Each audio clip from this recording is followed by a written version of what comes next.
그날 밤 평양 전체가 술렁였다. 중원당 간부 한 명이 비공개 조사 도중 돌연 연행되었다는 소문이 새벽 공기처럼 번졌다. 이름은 공개되지 않았지만 그가 마지막으로 모습을 드러낸 곳이 대동강변 3호 초대소였다는 사실이 조용히 돌았다. 바로 내가 서 있던 그 연회장이었다. 나는 그날도 5번째 팀 제복을 입고 있었다. 밝게 다린 흰 소매, 얇은 비단 치마, 머리에는 규정대로 꽂은 장식핀. 우리는 웃어야 했고 눈을 맞추되 오래 두지 말아야 했으며 질문을 받으면 짧게 대답하되 먼저 말을 걸어서는 안 됐다. 몸의 각도, 잔을 드는 높이, 술을 따르는 속도까지 훈련받은 대로 움직였다. 늘 하던 일이었지만 그날은 공기가 달랐다. 웃음소리가 높았고 잔이 부딪히는 소리는 잦았지만 방 안에는 설명하기 어려운 긴장이 떠다녔다. 연회가 끝난 뒤 우리는 차량으로 숙소로 돌아왔다. 평소보다 검열이 길었다. 가방을 열어보이라는 지시가 내려왔고 장식핀 개수까지 확인됐다. 복도 카메라 앞에서 한 명씩 서서 얼굴을 비췄다. 이유는 설명되지 않았다. 설명이 없는 날이 가장 위험한 날이라는 걸 나는 이미 알고 있었다. 새벽 점호가 끝난 뒤 팀 책임자가 나를 따로 불렀다. 다른 아이들은 눈을 내리깔고 있었고 아무도 나를 보지 않았다. 작은 사무실 문이 닫히는 소리가 유난히 크게 들렸다. 책상 위에는 얇은 서류철이 놓여 있었다. 내 이름이 적힌 종이가 맨 위에 있었다. 특별관리 대상이라는 붉은 표시가 선명했다. 장기 지정 가능성 검토 중이라는 문장이 조용히 나를 조였다. 그 순간 머릿속에 떠오른 얼굴이 있었다. 3달 전까지 내 침대 옆자리를 쓰던 언니였다. 어느 날 밤 그녀도 이렇게 따로 불려갔다. 다음 날 침대는 정리되어 있었고 이름표는 떼어졌다. 우리는 이유를 묻지 않았고 누구도 그녀의 이름을 다시 말하지 않았다. 기록에서 사라진 사람은 현실에서도 사라져야 한다는 걸 우리는 너무 일찍 배웠다. 특별관리라는 말의 뜻을 나는 알고 있었다. 왜 일정에서 빠지고 개인 외출이 제한되고 특정 인물의 행사에 우선 배치된다. 웃음은 더 부드러워져야 하고 눈빛은 더 순해야 한다. 그러나 그 끝은 언제나 흐릿하게 가려져 있다. 결혼도 가족도, 과거도 점점 멀어진다. 사람이라기보다 물건에 가까워지는 과정. 거기서 돌아온 사람을 나는 본 적이 없다. 사무실에서 나왔을 때 복도 창밖은 아직 어두웠다. 대동강 위로 안개가 낮게 깔려 있었다. 경비원의 발소리가 규칙적으로 울렸다. 나는 평소와 같은 걸음으로 걸었다. 발리면 의심을 받는다. 숨을 크게 쉬면 기록에 남는다. 평온한 얼굴을 유지하는 것이 생존의 첫 단계다. 하지만 발끝이 얼어붙은 것처럼 감각이 사라졌다. 땅으로 돌아오자 동기들이 모두 자는 척을 하고 있었다. 누구도 눈을 마주치지 않았다. 침대에 앉자 매트리스 스프링 소리가 유난히 크게 들렸다. 나는 이불을 덮은 채 천장을 바라봤다. 카메라가 있는 복도 쪽 벽은 등을 돌려야 했다. 이 방 안에서도 완전히 혼자가 될 수는 없었다. 머릿속 계산이 빠르게 돌아갔다. 지정이 확정되기 전까지 시간이 있다. 며칠일지 어쩌면 하루일지도 모른. 지정이 찍히면 이동 경로가 제한되고 외부 행사도 동행, 감시가 붙는다. 그 전에 사라져야 한다. 그렇지 않으면 나는 서류 속 이름처럼 조용히 접혀버릴 것이다. 나는 손을 이불 밖으로 꺼냈다. 손끝이 떨렸다. 무대에서 잔을 들 때도 떨지 않던 손이었다. 내 삶이 다른 사람의 일정표 한 줄로 결정되는 현실이 갑자기 또렷해졌다. 더 이상 기다릴 수 없다는 사실도 함께. 그날 새벽 나는 처음으로 결심했다. 도망치지 않으면 사라진다. 웃는 얼굴로 조용히 아무 흔적도 없이. 내가 나로 남을 수 있는 마지막 기회는 지금뿐이었다. 돌아갈 길은 이미 사라지고 있었다. 아침 기상종이 울리기 전부터 나는 눈을 뜨고 있었다. 잠든 척하는 법은 익숙했지만 생각까지 멈출 수는 없었다. 천정에는 아무것도 없는데도 시선이 닿는 느낌이 들었다. 복도 끝 카메라 위치, 점호 시간 간격, 책임자의 발걸음 소리까지 머릿속에서 다시 정리했다. 평소에는 당연했던 질서가 이제는 벗어나야 할 틀이 되었다.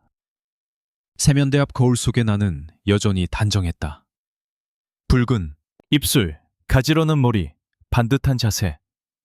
밖에서 보면 아무 문제없는 모범대원. 바로 그 모습이 나를 숨겨줄 유일한 가면이었다. 불안은 안쪽으로 접어넣고 표정은 규정대로 유지해야 했다. 감정이 먼저 흔들리면 기록이 남는다. 기록이 남으면 호출이 온다. 호출이 오면 끝이다. 식당으로 이동하는 복도에서 나는 걸음 속도를 의도적으로 맞췄다.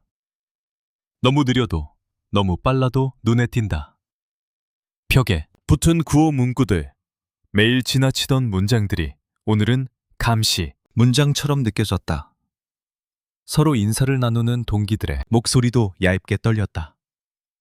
다들 무언가를 알고 있지만 아무도 말하지 않는 공기가 돌았다. 나는 고개를 숙인 제 평소처럼 수저를 들었다. 밥을 씹는 횟수까지 줄이면 안 된다. 평소와 달라지면 보고서에 적힌다. 식사가 끝난 뒤 우리는 연회 예행 연습을 했다. 술병을 드는 각도, 잔을 돌리는 방향, 걸음 간격. 몸이 먼저 반응하는 훈련이 오히려 도움이 되었다. 자동으로 움직이는 동안 나는 눈으로 공간을 훑었다. 출입문 위치, 경비 교대 시간, 주방으로 이어지는 뒷문. 연회장은 화려했지만 동선은 단순했다. 사람들은 조명을 보지만 나는 그림자를 봤다. 내 임무는 술을 따르는 일이었다. 그래서 나는 주류 창고에 자주 드나들 수 있었다. 병 상자를 옮기는 대원은 검열이 느슨했다. 내용물보다 수량만 확인하기 때문이다. 상자 안에 사람은 없다고 모두가 믿는다. 그 믿음이 틈이었다. 나는 상자 크기와 무게를 손으로 가늠했다. 사람이 숨기에는 부족하지만 몸을 낮추고 몇 분만 버틴다면 가능성은 있다. 몇 분이면 건물 밖까지 나갈 수 있다. 문제는 숙소 점호였다. 밤 점호 이후 이동 기록이 없으면 바로 보고가 올라간다. 그렇다면 점호 전에 사라져야 한다.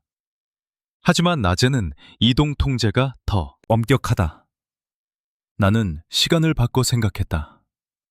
연회가 끝난 직후 외부 차량이 가장 많이 드나드는 순간, 술, 상자가 비워지고 쓰레기 자루가 쌓이고 주방 인원이 교대하는 혼잡한 틈.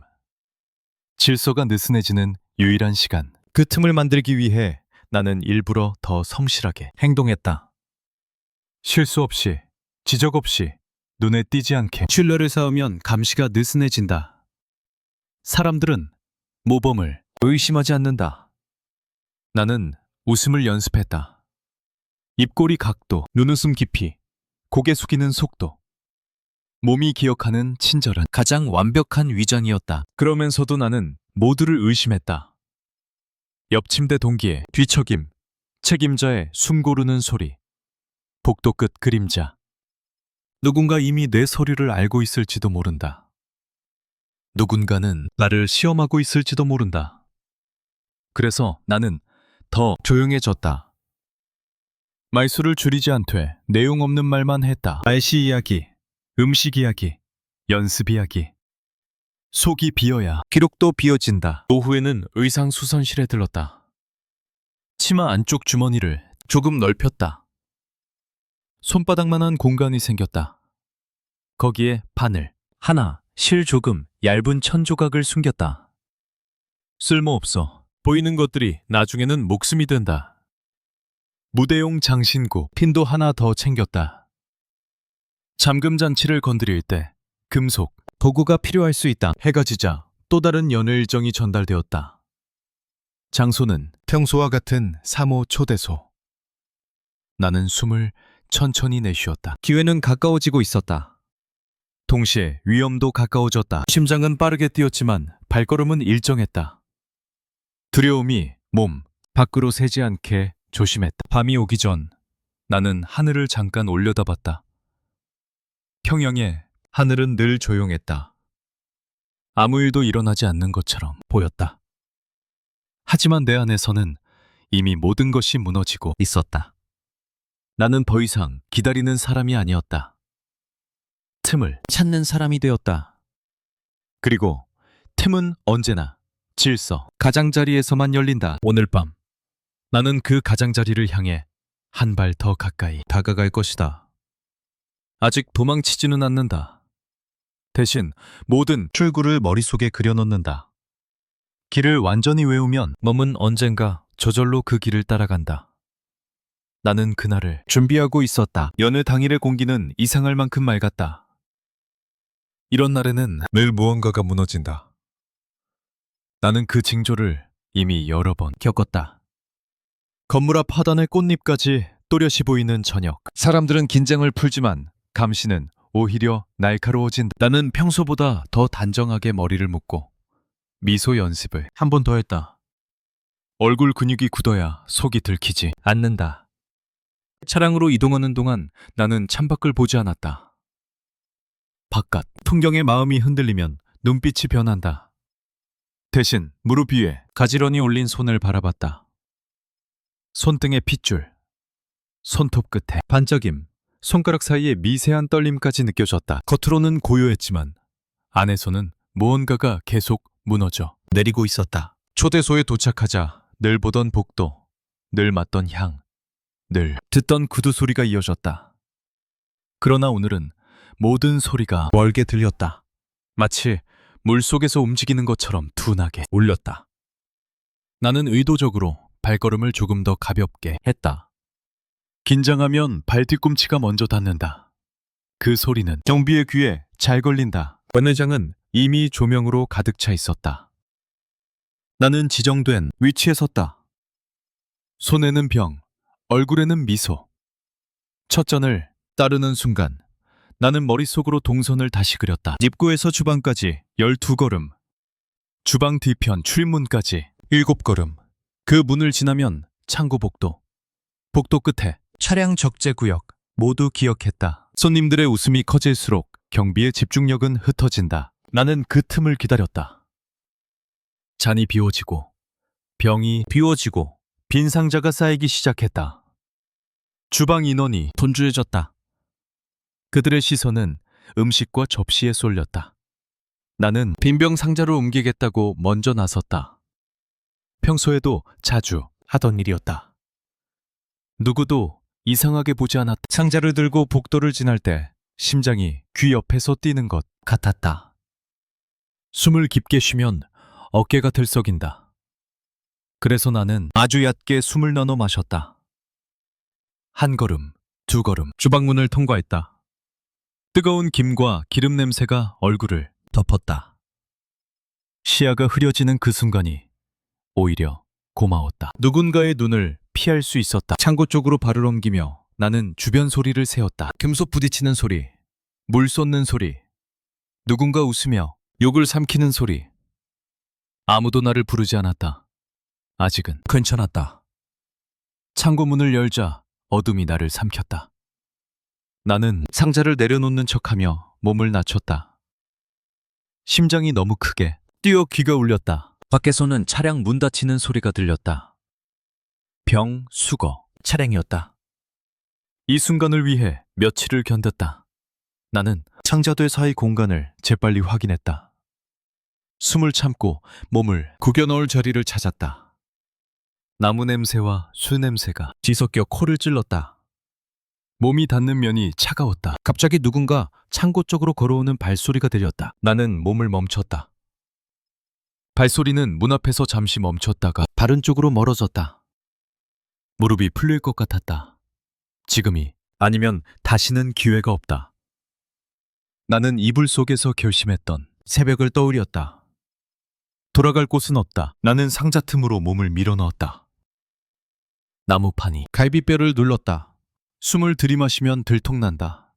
그래서 숨을 반쯤 멈춘 채 눈을 감았다. 밖에서 상자가 옮겨지는 소리가 났다. 빛이 사라졌다. 어둠 속에서 나는 내 심장 소리만 들었다. 잠시 후 상자가 들어 올려지는 느낌이 왔다. 몸이 흔들렸다. 트럭 적재한 바닥이 울렸다. 금속문이 닫히는 소리와 함께 세상이 완전히 어두워졌다. 그 소리는 내 삶의 문이 닫히는 소리와 같았다. 하지만 동시에 다른 문이 열리는 소리이기도 했다. 차량이 움직이기 시작했다. 진동이 등뼈를 타고 올라왔다. 나는 이를 악물고 몸을 고정했다. 이제 돌아갈 수 없다. 들키면 끝이다. 성공해도 아직 시작일 뿐이다. 그래도 나는 처음으로 건물 밖으로 나가고 있었다. 허가 없이, 기록 없이, 웃음 없이 어둠 속에서 나는 아주 작게 숨을 내쉬었다.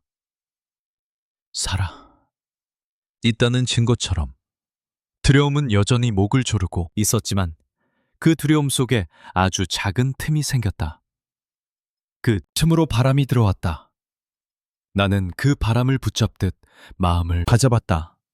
이제 나는 사라지는 사람이 아니라 사라지기를 선택한 사람이 되었다. 그리고 그 선택은 이미 움직이고 있었다. 트럭은 오래 달리지 않았다.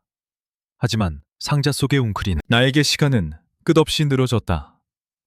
진동이 멈출 때마다 숨이 멎었고 다시 움직일 때마다 심장이 내려앉았다. 바퀴가 자갈을 밟는 소리, 철문 여닫는 소리, 누군가 욕설을 내뱉는 소리가 간헐적으로 들렸다. 도시 중심에 매끈한 도로가 아니라는 걸 알 수 있었다. 외곽으로 나가고 있었다. 차량이 완전히 멈췄을 때 적재한 문이 열리는 금속 마찰음이 울렸다. 차가운 공기가 틈 사이로 스며들었다. 나는 숨을 죽였다. 상자들이 하나씩 옮겨지는 소리가 가까워졌다가 멀어졌다. 내 상자가 들리는 순간 몸이 공중으로 들렸다. 갈비뼈가 나무판에 눌리며 비명이 목까지 올라왔다. 하지만 소리는 매지 않았다. 소리는 곧 존재가 된다. 상자가 바닥에 내려놓였다. 발소리가 멀어졌다. 잠시 후 또 다른 문이 닫히는 소리. 정적. 나는 셋을 세고, 다섯을 세고, 열을 셌다. 아무도 돌아오지 않았다. 천천히 몸을 풀었다. 나무판을 밀어 틈을 만들고 숨을 깊게 들이마셨다. 술 냄새 대신 먼지 냄새가 폐로 들어왔다. 살아있다는 감각이 다시 돌아왔다. 나는 상자 밖으로 기어나왔다. 어둠 속에 희미한 전등 하나가 깜빡였다. 여기는 주류 회수 창고였다. 벽에는 빈병들이 쌓여 있었고 바닥에는 젖은 상자가 흩어져 있었다.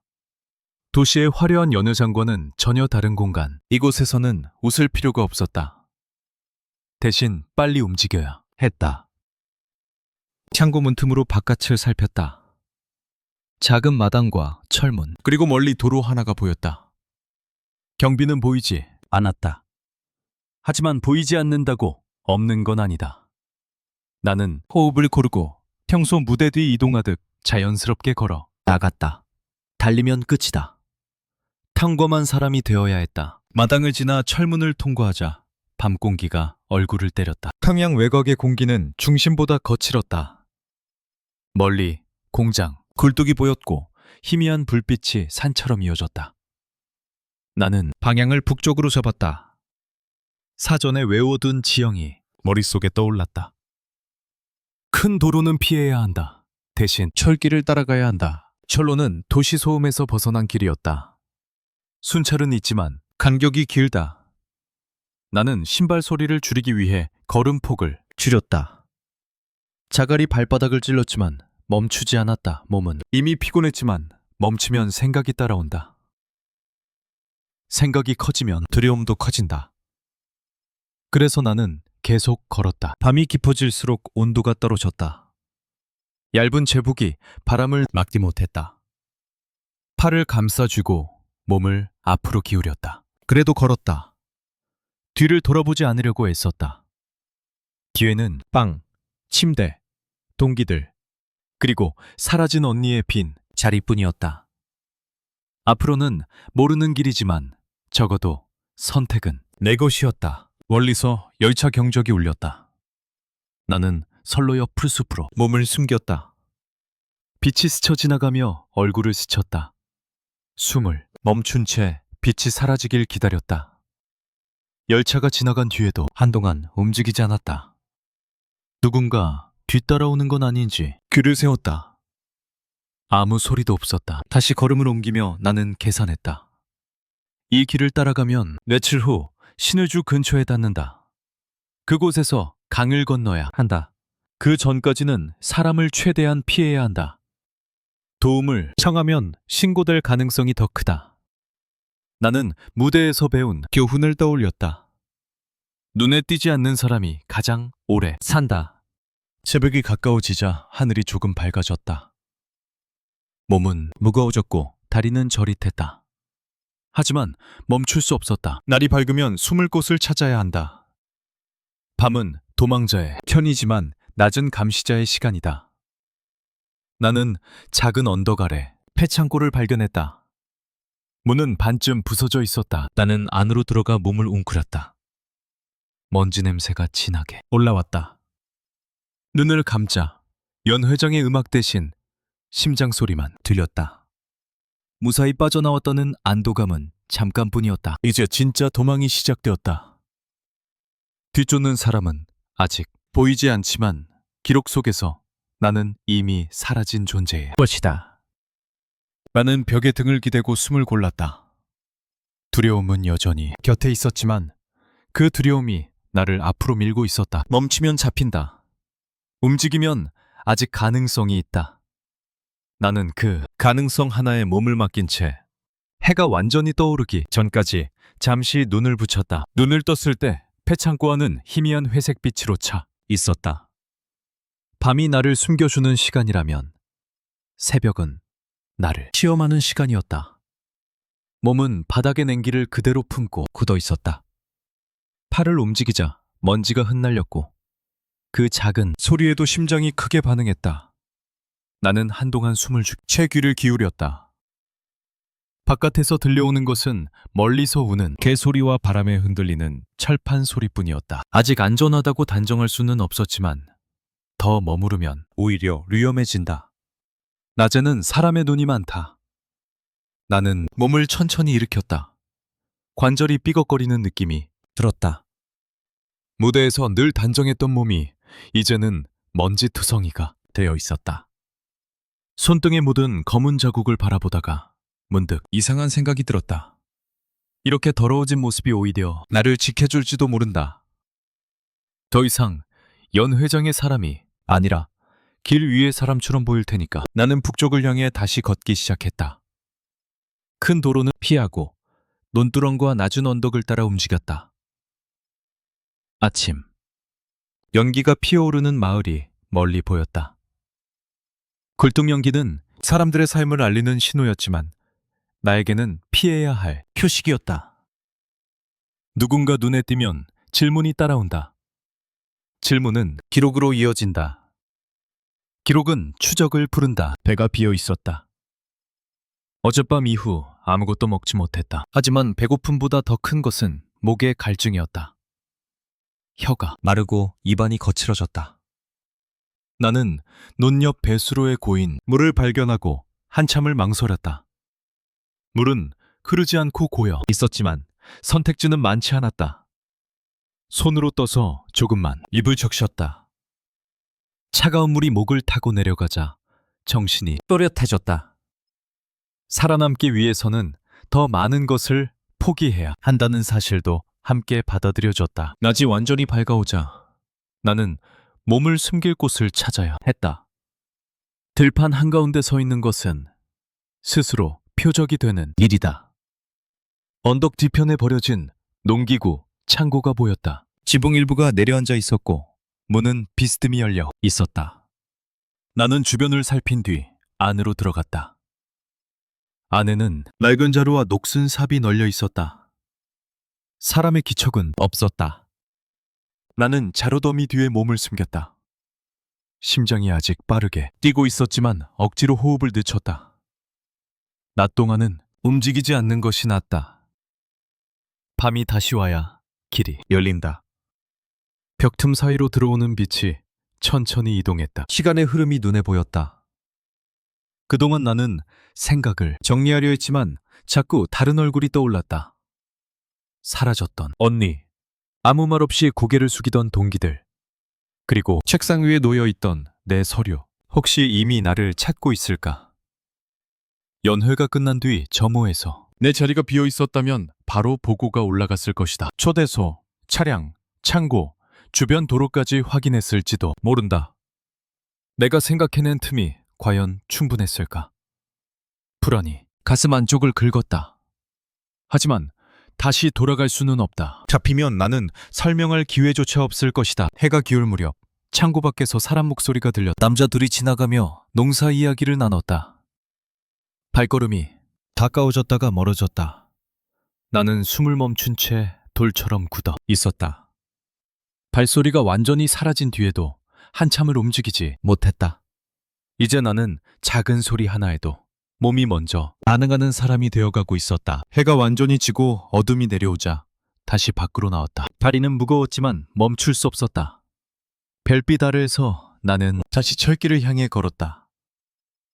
북쪽, 더 북쪽으로. 거기에는 강이 있다. 강을 건너야 한다. 그 생각 하나가 발을 움직이게 했다. 밤 공기가 차가워 폐 깊숙이 들어왔다. 두려움은 여전히 내 곁에 있었지만 이상하게도 그 두려움이 나를 또렷하게 만들었다. 나는 더 이상 누군가의 연애 속 장식이 아니었다. 이름 없는 그림자처럼 길 위를 걷는 사람. 잡히지 않기 위해 숨을 죽이고 살아남기 위해 한 걸음씩 앞으로 나아가는 별빛 아래에서 나는 조용히 다짐했다. 여기서 멈추지 않는다. 무섭더라도 계속한다. 나를 기록 속에서 지우려는 손보다 매 발걸음이 더 빠르기를 바라면서 밤 공기가 더 차가워졌다. 들판을 벗어나 다시 철길에 가까워질수록 바람은 막힘없이 불어왔다. 나는 어깨를 안으로 말아넣고 고개를 숙인 채 걸었다. 별빛이 희미하게 자갈 위를 비추고 있었고 그 위에 찍히는데 발자국이 자꾸 눈에 밟혔다. 누군가 뒤따라오며 흔적을 읽고 있을 것 같은 기분이 들었다. 그래서 일부러 선로 침묵 위로 걸음을 옮겼다. 나무 위에는 자국이 덜 남는다. 멀리서 개 짖는 소리가 이어졌다. 마을이 가까워졌다는 끝이었다. 나는 방향을 조금 틀어 낮은 언덕 뒤로 돌아갔다. 사람 사는 곳을 완전히 피할 수는 없지만 정면으로 지나가는 건 위험하다. 밤에는 어둠이 숨겨 주지만 개는 어둠을 모른다. 냄새와 소리로 사람을 찾아낸다. 나는 최대한 바람을 등지고 움직였다. 배는 계속 비어 있었고 몸은 점점 가벼워지다가 이상하게 무거워졌다. 힘이 빠지는 느낌이 발끝에서부터 올라왔다. 잠깐 멈춰 숨을 고르고 싶었지만 멈추면 다시 걷기 힘들어질 것 같았다. 나는 연회장에서 배운 자세를 떠올렸다. 허리를 곧게 세우고 시선은 멀리 두고 호흡은 일정하게. 그 자세가 지금은 생존 자세가 되었다. 선로 옆 작은 신호소 건물이 나타났다. 불은 꺼져 있었지만 누군가 들어와 쉴 수도 있는 곳이었다. 나는 건물 뒤편 그늘로 돌아갔다. 창문 틈으로 안을 살폈다. 아무 움직임도 없었다. 문은 잠겨 있었지만 벽 아래가 조금 무너져 있었다. 나는 몸을 낮춰 그 틈으로 안으로 들어갔다. 안은 기름 냄새와 오래된 먼지 냄새가 섞여 있었다. 벽에 붙은 시간표는 빛이 발에 숫자가 흐릿했다. 나는 구석에 앉아 다리를 끌어안았다. 잠깐만 눈을 붙일 생각이었다. 하지만 눈을 감자마자 몸이 아래로 가라앉았다. 꿈인지 현실인지 모를 어둠 속에서 연회장에 조명이 번쩍였다가 사라졌다. 웃음소리가 멀어지고 대신 물 흐르는 소리가 들렸다. 간이었다. 깜짝 놀라 눈을 떴다. 밖에서 열차가 지나가고 있었다. 진동이 벽을 타고 전해졌다. 나는 몸을 일으켰다. 오래 머물면 몸이 굳는다. 다시 움직여야 했다. 밤은 아직 남아 있었고 이 시간을 놓치면 안 된다. 밖으로 나오자 공기가 더 싸늘해졌다. 숨을 들이마실 때마다 가슴이 따끔거렸다. 나는 북쪽 하늘을 바라봤다. 별자리 같은 건 모르지만 방향은 알고 있었다. 강이 있는 쪽, 국경이 있는 쪽, 거기까지 가야 한다. 거기서 또 다른 선택을 해야 한다. 걷다 보니 발바닥에 물집이 잡힌 느낌이 들었다. 신발, 안이 축축해졌다. 멈춰 확인할 수 없었다. 아픔은 나중 일이다. 지금은 거리와 시간이 더 중요하다. 나는 이를 악물고 걸음을 옮겼다. 한 걸음, 또 한 걸음. 숫자를 세며 걸으면 두려움이 줄어든다. 20걸음, 30걸음, 50걸음. 멀리서 희미한 물냄새가 났다. 강은 아직 멀었지만 방향이 맞다는 신호였다. 그 냄새를 따라 나는 다시 속도를 냈다. 뒤에서는 아무 소리도 들리지 않았지만 쫓기는 기분은 사라지지 않았다. 아마 앞으로도 완전히 사라지지는 않을 것이다. 그래도 나는 멈추지 않았다. 누군가 정해준 무대가 아니라 내가 선택한 길 위에 서 있었다. 두려움 속에서도 이상하게 마음 한쪽이 조용해졌다. 적어도 지금 이 순간 나는 내 발로 움직이고 있었다. 그 사실 하나가 나를 밤끝까지 밀어올리고 있었다. 강 냄새는 점점 짙어졌다. 흙과 물, 젖은 풀 냄새가 뒤섞여 코끝을 찔렀다. 발걸음이 저절로 빨라졌다가 나는 스스로 속도를 늦췄다. 목적지에 가까워질수록 더 조심해야 한다. 마지막 구간에서 가장 많은 사람이 잡힌다는 말을 예전에 어렴풋이 들은 적이 있다. 그때는 남의 이야기였다. 지금은 내 숨이 걸린 이야기였다. 나무가 빽빽한 구간을 지나자 시야가 트였다. 어둠 속에서도 넓은 물줄기가 느껴졌다. 강이었다. 물은 검은 천처럼 흐르고 있었고 반대편은 희미한 그림자 덩어리로 보였다. 저 너머가 다른 나라라는 사실이 믿기지 않았다. 옆걸음 차이로 삶이 갈린다니. 세상은 너무 얇은 선 위에 서 있었다. 나는 미리 머릿속에 그려두었던 장소를 찾았다. 밀수꾼들이 드나든다는 작은 나루터. 돌이 깔린 경사면과 부러진 나무 기둥이 보였다.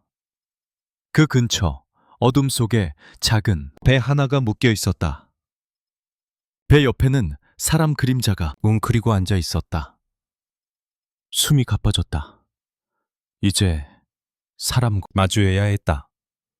사람은 언제나 가장 위험한 변수다. 나는 최대한 고개를 숙이고 천천히 다가갔다. 발소리가 자갈 위에서 작게 났다. 그 그림자가 고개를 들었다. 잠시 서로를 바라보는 정적이 흘렀다. 나는 얼굴을 완전히 들지 않았다. 말도 하지 않았다. 그저 손에 쥔 작은 천조각을 내밀었다. 준비해둔 표시였다. 도움을 구하는 신호라는 이야기를 들은 적이 있었다. 그 시선이 내 얼굴에 닿았다. 그 순간 공기가 바뀌었다. 그는 나를 알아본 눈빛이었다. 어딘가에서 본 적 있다는 기억을 더듬는 눈빛. 심장이 바닥으로 떨어졌다. 나는 본능적으로 고개를 더 숙였다. 하지만 이미 늦었다. 그의 숨이 잠시 멈췄다가 거칠게 나왔다. 내가 서 있던 세계와 그가 알고 있는 세계가 겹쳐졌다. 연회장 불빛 아래 술잔을 들고 서 있던 나. 웃음을 배운 얼굴. 그는 그 자리 어딘가에 있었던 사람일지도 모른다. 아니면 그 자리에 드나드는 누군가의 하인이었을지도 모른다. 어쨌든 그는 나를 기억하고 있었다. 기억은 위험하다. 기억은 사람을 묶는다. 그의 눈빛이 흔들렸다. 돈 때문이 아니었다. 두려움 때문이었다. 나를 태우는 순간 그는 단순한 뱃사공이 아니라 공범이 된다. 그 사실을 그는 너무 잘 알고 있었다. 나도 알고 있었다. 우리는 아무 말 없이 서로의 공포를 보고 있었다. 그때 멀리서 빛이 흔들렸다. 순찰 손전등이었다. 강변을 쓸며 움직이는 빗줄기가 점점 가까워졌다. 나뭇잎이 빛을 받아 번쩍였다가 사라졌다. 시간이 갑자기 얇아졌다. 선택할 시간은 몇 번의 심장박동뿐이었다. 그는 여전히 움직이지 못하고 있었다. 배 밧줄을 잡아 손이 굳어 있었다. 나는 그를 설득할 말도 시간을 끌 여유도 없었다. 빛은 이미 강둑을 스치고 있었다. 숨이 가슴에 걸렸다. 잡히면 끝이다. 여기까지 온 모든 길이 한순간에 지워진다. 나는 더 이상 기다리지 않았다. 신발을 벗을 틈도 없이 물가로 몸을 던졌다. 차가운 물이 허리까지 차올랐다. 숨이 목을 찢었다. 소리가 튀어나올 뻔했지만 이를 안 물었다. 물은 생각보다 깊었고 바닥은 미끄러웠다. 나는 손으로 물을 가르며 몸을 앞으로 밀었다. 뒤에서 빛이 번쩍였다. 누군가 외치는 소리가 들린 것 같았다. 하지만 물속에서는 모든 소리가 둔하게 울렸다. 나는 얼굴을 최대한 낮추고 헤엄쳤다. 몸이 돌처럼 무거워졌다. 치마가 물을 먹고 다리에 감겼다. 팔을 젓는 속도가 점점 느려졌다. 숨이 한계에 닿았을 때 나는 고개를 잠깐 들었다. 강 한가운데였다. 돌아갈 수도 멈출 수도 없었다. 뒤는 빛과 사람, 앞은 어둠과 미지. 나는 다시 물속으로 몸을 밀어넣었다. 차가움이 피부를 베었다. 하지만 그 차가움이 오히려 정신을 붙잡아 주었다. 나는 더 이상 연회장의 사람이 아니었다. 기록 속 이름도 아니었다. 얼어붙은 강물 속에서 숨을 붙잡고 있는 작은 생명일 뿐이었다. 그래도 그 생명은 아직 꺼지지 않았다. 나는 마지막 힘을 끌어모아 팔을 뻗었다. 물살이 나를 옆으로 밀었지만 포기하지 않았다. 어둠 속 어딘가에 반대편 강둑이 있을 것이다. 그곳에 닿기 전까지 나는 멈출 수 없다. 잡히느니 차라리 이 물속에서 사라지는 편이 낫다는 생각이 스쳤다. 하지만 곧 다른 생각이 따라왔다. 여기까지 온 이유 사라지지 않기 위해 시작한 도망. 나는 이를 악물고 다시 한번 물을 갈랐다. 숨이 찢어질 듯 아팠지만 아직 살아있었다. 그리고 살아있는 한 나는 계속 나아갈 것이다. 물살이 나를 옆으로 밀어냈다. 팔을 젓는 방향과 몸이 떠내려가는 방향이 자꾸 어긋났다. 숨이 목까지 차오를 때마다 물이 입안으로 파고들었다. 차가움이 온몸을 마비시키는 것 같았지만 멈추면 가라앉는다는 사실이 더 현명했다. 나는 이를 악물고 다리를 더 세게 움직였다. 연회장에서 배운 우아한 걸음 대신 살기 위한 발버둥이 이어졌다. 얼마나 시간이 흘렀는지 알 수 없었다. 팔이 더 이상 내 것이 아닌 것처럼 느껴질 즈음 손끝에 무언가 거친 감촉이 닿았다. 돌이었다. 강 한가운데를 벗어난 것이다. 나는 마지막 힘을 끌어올려 몸을 앞으로 밀었다. 무릎이 바닥에 닿고 손바닥이 진흙을 움켜쥐었다. 숨이 터져 나왔다. 기침이 멈추지 않았다. 물과 공기가 뒤섞여 배가 찢어지는 것 같았다. 나는 강뚜기로 기어올라 그대로 엎드렸다. 온몸이 떨렸다. 이가 부딪히는 소리가 귀 안에서 크게 울렸다. 옷은 물을 잔뜩 머금고 피부에 달라붙어 있었다. 움직이지 않으면 얼어붙을 것 같았지만 한동안은 손가락 하나 까딱할 수 없었다. 하늘을 올려다보니 별빛이 여전히 조용히 떠 있었다. 방금 전까지 죽음과 맞닿아 있었는데 세상은 아무 일 없다는 듯 고요했다. 정신이 조금 돌아오자 나는 몸을 옆으로 굴렸다. 강변은 풀과 낮은 관목으로 덮여 있었다. 멀리 희미한 불빛 몇 개가 보였다. 저쪽은 다른 나라의 땅일 것이다. 하지만 아직 안전한 건 아니다. 국경을 넘었다는 사실이 나를 보호해주지는 않는다. 잡히면 다시 끌려갈 수 있다. 숨어야 했다. 움직여야 했다. 나는 젖은 치마자락을 두 손으로 쥐어짜냈다. 물이 뚝뚝 떨어졌다. 손이 감각을 잃어 제대로 힘이 들어가지 않았다. 그래도 계속 비틀어짰다. 조금이라도 마르면 체온을 지킬 수 있다. 머리카락에서도 물이 떨어졌다. 얼굴을 스치는 바람이 칼날처럼 차가웠다. 풀숲 안쪽으로 몸을 옮겼다. 허리를 낮추고 네 발로 기어가듯 움직였다. 나뭇가지가 얼굴을 긁었지만 소리를 내지 않으려 이를 악물었다. 얼마 가지 않아 움푹 들어간 땅이 나왔다. 비에 패인 작은 웅덩이 자리 같았다. 나는 그 안으로 몸을 웅크렸다. 바람이 덜 닿는 자리였다. 몸이 떨려 숨조차 제대로 쉴 수 없었지만 눈은 감지 않았다. 혹시 누군가 뒤따라오지 않았는지 계속 귀를 기울였다. 강 건너편에서 희미하게 들려오는 소리들이 있었다. 사람 목소리인지 바람 소리인지 구분이 되지 않았다. 물살 소리만이 일정하게 이어졌다. 나는 소리에 맞춰 호흡을 맞추려 했다. 들이마시고 내쉬고 살아있다는 걸 몸에 다시 새겼다. 시간이 지나자 떨림이 조금씩 줄어들었다. 대신 피로가 한꺼번에 밀려왔다. 눈꺼풀이 자꾸 내려앉았다. 하지만 여기서 잠들면 위험하다. 몸이 식으면 다시 일어나지 못할지도 모른다. 나는 손톱으로 손바닥을 세게 눌렀다. 통증이 정신을 붙잡아줘. 배가 비어 있었고 목은 여전히 말라 있었다. 강물은 다시 마시고 싶지 않았다. 하지만 선택지가 없을 수도 있다. 살아남으려면 더 더러운 것도 삼켜야 할 것이다. 그런 생각이 들자 마음 한쪽이 무너져 내렸다. 무대 위에서 늘 반짝이던 내 모습은 어디에도 없었다. 지금의 나는 흙과 물, 떨림뿐인 작은 존재였다. 그런데도 이상하게 후회는 없었다. 돌아가고 싶다는 생각이 스치지 않았다.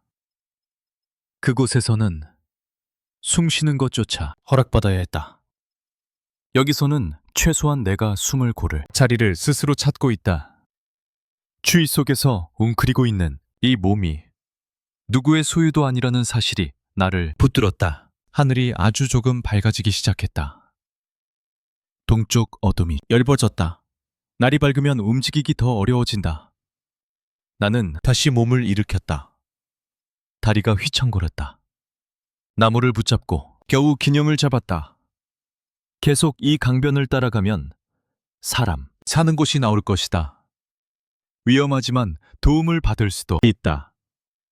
멈춰 있으면 얼어 죽는다. 나는 이를 악물고 한 발을 내디뎠다. 젖은 신발이 들썩거렸다.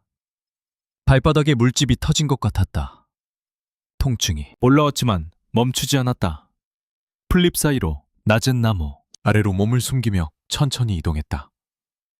햇빛이 나를 드러내기 전에 더 멀리 가야 한다. 숨이 가쁘게 올라오고 시야가 흐릿해졌지만 나는 계속 걸었다. 강을 건넜다는 사실은 끝이 아니라 시작이었다. 이제 나는 낯선 땅 위에서 또 다른 도망을 시작해야 한다. 그래도 발은 멈추지 않았다. 아직 쓰러지지 않았고 아직 잡히지 않았다.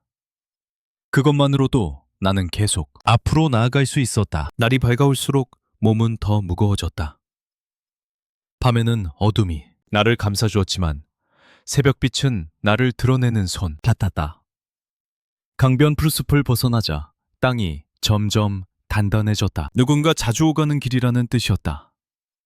나는 발자국이 남지 않도록 최대한 풀과 흙이 섞인 가장자리만 골라 걸었다. 몸은 떨렸고 시야는 자꾸 흐려졌지만 멈추면 쓰러질 것 같았다. 멀리서 다구는 소리가 들렸다. 사람 사는 곳이 가까웠다. 연기가 가늘게 올라오는 지붕도 보였다. 나는 인스틴트처럼 몸을 낮췄다. 사람이 있는 곳은 위험이자 기회다. 도움을 받을 수도 있고 바로 신고당할 수도 있다. 내 모습은 이미 낯선 사람의 모습이었다. 젖은 옷, 흙 묻은 얼굴, 제대로 걷지 못하는 걸음. 숨기고 싶어도 숨겨지지 않는 상태였다. 나는 마을을 정면으로 지나가지 않고 가장자리를 크게 돌아가기로 했다. 하지만 몸이 더 이상 말을 듣지 않았다. 다리가 풀리며 주저앉았다. 손바닥이 흙바닥을 벗다. 일어나야 한다는 생각은 또렷했지만 몸은 잠깐만 쉬자고 속삭였다. 그 유혹이 너무 달콤했다. 그때 발소리가 들렸다. 가볍고 느린 발걸음. 나는 고개를 들 힘도 없이 풀숲 쪽으로 몸을 끌었다. 누군가 가까이 다가왔다. 오래된 고무신이 흙을 끄는 소리였다. 나는 숨을 멈췄다. 심장 소리가 밖으로 들릴 것 같았다. 발소리는 내 앞에서 멈췄다. 한동안 아무 움직임이 없었다. 누군가 나를 보고 있다는 느낌이 들었다.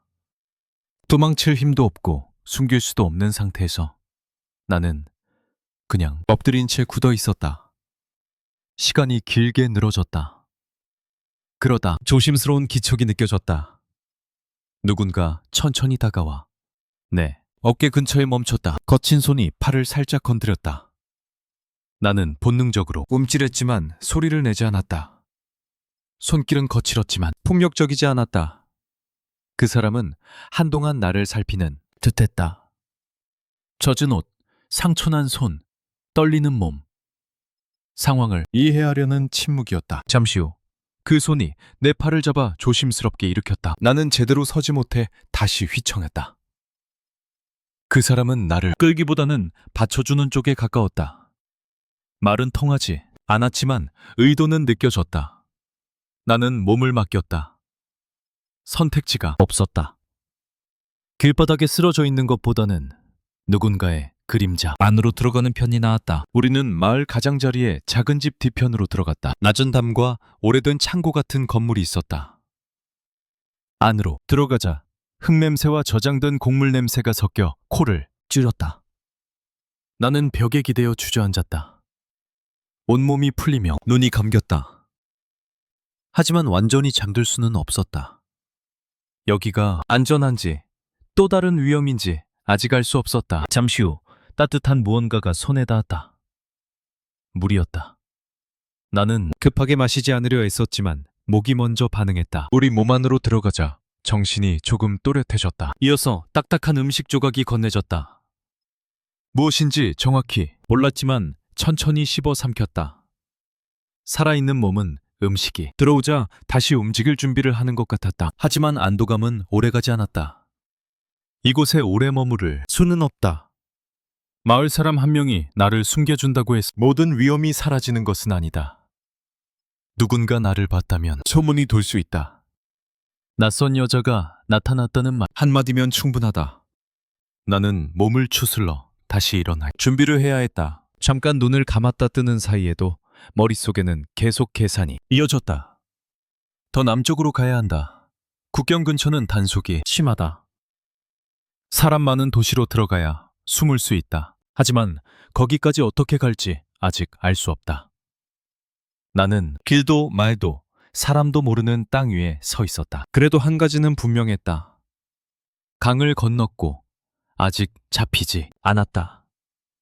숨을 쉬고 있고 다시 걷기 위해 힘을 모으고 있다. 내 삶은 여전히 위태로운 줄 위에 매달려 있었지만 줄은 아직 끊어지지 않았다. 나는 그 줄을 두 손으로 붙잡은 채 다시 한번 일어설 준비를 하고 있었다. 몸이 조금 따뜻해지자 오히려 현실이 더 또렷해졌다. 창고벽에 등을 기대고 앉아 있는데도 마음은 계속 밖으로 나가 있었다. 오래 머물 수 없다는 생각이 머릿속을 맴돌았다. 나를 숨겨준 그 사람의 얼굴은 여전히 조심스러웠다. 연민과 두려움이 함께 섞여 있었다. 나는 그 눈빛을 잘 알고 있었다. 연회장에서 수없이 보아온 눈빛과 닮아 있었다. 돕고 싶지만 엮이고 싶지 않은 사람의 눈. 나는 자리에서 조심스럽게 일어났다. 다리는 아직 힘이 없었지만 움직일 수는 있었다. 더 늦기 전에 떠나야 한다는 뜻이었다. 그 사람은 나를 한참 바라보다가 낡은 천조각 하나를 건넸다. 머리에 두르라는 뜻처럼 보였다. 젖은 머리카락을 가리고 얼굴선을 흐리게 만들고 있었다. 나는 고개를 숙여 감사의 뜻을 전했다. 말은 통하지 않아도 떠나야 한다는 건 서로 알고 있었다. 창고 뒤 작은 길로 나왔다. 해는 이미 높이 떠 있었다. 낮에 움직이는 건 위험하지만 밤까지 기다릴 수는 없었다. 이곳이 너무 가까웠다. 마을 사람 중 누군가 이상함을 느끼고 말을 꺼내면 시간이 없다. 나는 허리를 조금 굽히고 천을 머리에 둘러 얼굴을 가린 채 걸음을 옮겼다. 아픈 사람처럼 보이길 바랬다. 아픈. 사람은 질문을 덜 받는다. 길은 점점 멀어졌다. 수레 자국과 발자국이 얽혀 있었다. 멀리 트럭 소리가 들렸다. 나는 도로 가장자리 잡초 속으로 몸을 숨겼다. 먼지를 일으키며 지나가는 차량을 바라봤다. 저 안에 타고 가면 빠르게 멀어질 수 있다. 하지만 들키면 도망칠 공간이 없다. 선택은 늘 양쪽 모두 위험했다. 한참을 걷다 작은 시장이 보였다. 사람 몇 명이 물건을 늘어놓고 있었다. 나는 최대한 고개를 숙이고 가장자리를 스쳤다. 눈이 마주치지 않게, 걸음은 느리지도 빠르지도 않게. 심장은 여전히 빠르게 뛰고 있었지만 겉으로는 힘없이 걷는 사람처럼 보이도록 애썼다. 시장 끝에서 낡은 화물차 한 대가 시동을 걸고 있었다. 짐칸에는 자루와 상자가 가득 실려 있었다. 운전자는 주변을 둘러보며 담배를 물고 있었다. 나는 멀찍이 서서 그를 지켜봤다. 트럭은 남쪽으로 향할 가능성이 높다. 사람 많은 곳으로 가려면 그 방향이 맞다. 하지만 어떻게 다가가야 할지 머리가 복잡해졌다. 그때 바람이 불어 머리에 둘렀던 천이 조금 벗겨졌다. 차가운 공기가 젖은 머리카락을 스쳤다. 나는 재빨리 다시 둘렀다. 운전자의 시선이 잠깐 나를 스쳤다가 지나갔다. 그 눈길은 길가에 흔히 있는 사람을 보는 눈길이었다. 의심이 아니라 무관심. 그 무관심이 지금의 나에게는 가장 필요한 것이었다. 나는 트럭 뒤편으로 천천히 다가갔다. 짐칸 아래에는 매달릴 수 있는 철봉이 있었다. 심장이 다시 귀까지 올라왔다. 실패하면 여기서 끝일지도 모른다. 하지만 계속 걷는 것도 한계였다. 나는 숨을 깊게 들이마시고 타이밍을 쟀다. 운전자가 앞을 보며 기어를 넣는 순간 나는 재빨리 몸을 숙여 뒤편에 매달렸다. 차량이 덜컹이며 움직이기 시작했다. 손에 힘이 들어갔다. 팔이 떨렸지만 놓지 않았다. 바람이 얼굴을 세게 때렸다. 눈물이 날 정도로 차가웠다. 하지만 바람이 나를 이곳에서 멀어지게 하고 있었다. 뒤로 밀려나는 길과 마을을 보며 나는 이를 악물었다. 이제 나는 또 다른 위험 위에 올라타 있었다. 떨어지면 끝이고 들키면 끝이다. 그래도 멈춰 서 있는 것보다는 낫다. 내 삶은 계속 흔들리는 발판 위를 옮겨다니는 것처럼 변해버렸다. 단단한 땅은 없지만 아직 움직일 수는 있다. 트럭은 점점 속도를 올렸다. 낯선 풍경이 뒤로 흘러갔다. 나는 철봉을 붙잡은 채 눈을 감았다가 떴다. 숨이 거칠었지만 마음 한쪽에는 작은 확신이 생겼다. 아직 끝나지 않았다. 나는 여전히 앞으로 가고 있었다. 트럭은 한참을 달렸다. 팔은 감각이 사라질 듯 저려 왔고 손바닥은 쇠붙이에 쓸려 따끔거렸다. 하지만 놓지 않았다. 바람이 얼굴을 때릴수록 정신은 오히려 또렷해졌다. 길가 풍경이 점점 바뀌고 있었다.